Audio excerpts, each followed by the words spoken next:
This week at NASA.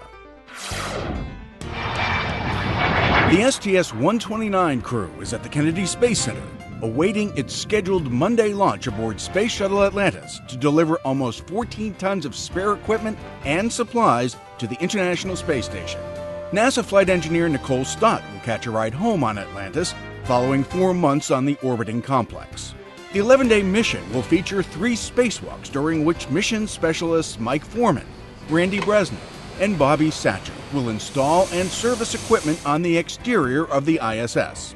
For rookie flyers Bresnik and Satcher, it'll be their first steps into the vastness of space. It's going to be really neat. You think about going to space and the things you can see and be able to experience. And for everyone that's done EVA, that's just a whole new level because there's your faceplate. It's a distance between you and space. I hear people describe it, and they all say that it has a significant impact on their perspective overall, and it's a life-changing event. I've heard a lot of people say that, and so there aren't too many things in my life that I've experienced like that. So I'm really looking forward to it and just taking it all in. The Spacewalkers' crewmates are STS-129 Commander Charlie Hobaugh, pilot Butch Wilmore, and mission specialist Leland Melvin. Monday's scheduled launch is slated for 2:28 p.m. Eastern Standard Time. You can see again the right wheel is moving mostly down, but during the next week, NASA will begin transmitting commands to its Mars rover Spirit to try and free it from its sand trap on the red planet. Spirit has been stuck at a Martian site scientists call Troy since April 23rd, when it bogged down in soft soil hidden below a crusty surface.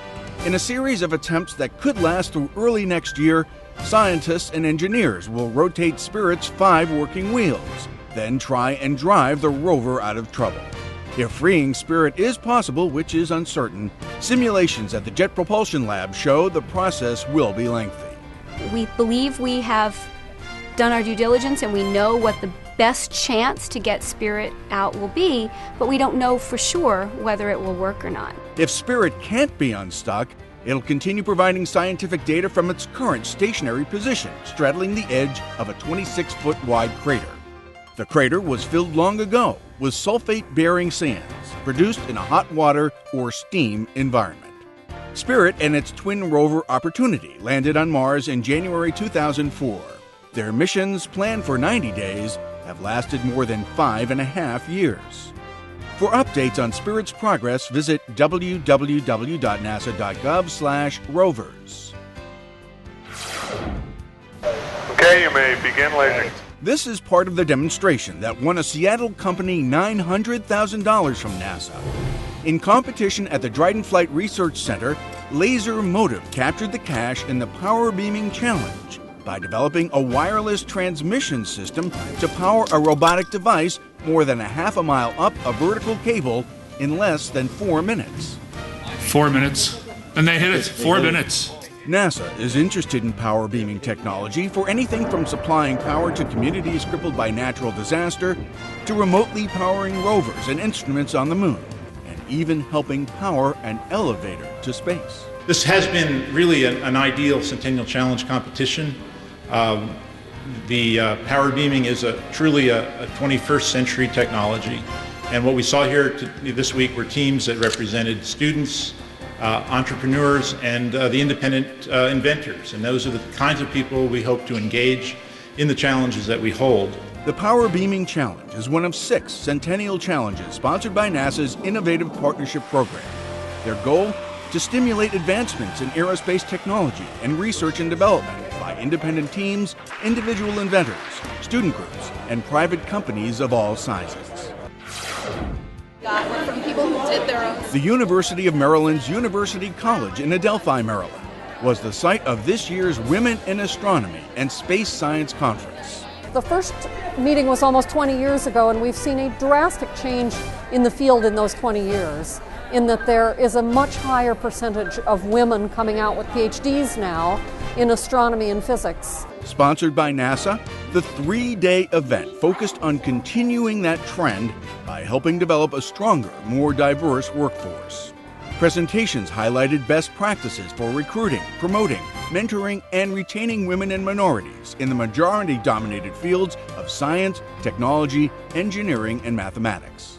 They really wanted to open it up to be a discussion of diversity in astronomy, and so to not just focus only on women in astronomy, but to focus on underrepresented minorities. A special ribbon-cutting ceremony kicked off the NASA AMES Research Center's celebration of 70 years in the field of innovative research and development. Numerous exhibits honoring the anniversary are on display throughout downtown Mountain View, a small Northern California town 3 miles north of Ames. Included are historic photos and research equipment, a 3D panorama of Mars, and a display detailing the Cassini-Huygens mission to Saturn. Located at Moffett Field, California, AMES was founded on December 20, 1939, as a laboratory of the National Advisory Committee for Aeronautics, or NACA. The AMES Research Center is named for Joseph Sweetman Ames, who chaired NACA for 20 years and is widely recognized as the architect of aeronautical science. NACA became NASA in 1958. Dryden Flight Research Center employees and retirees who are veterans of the United States military represented the center in Lancaster, California's first Veterans Day parade.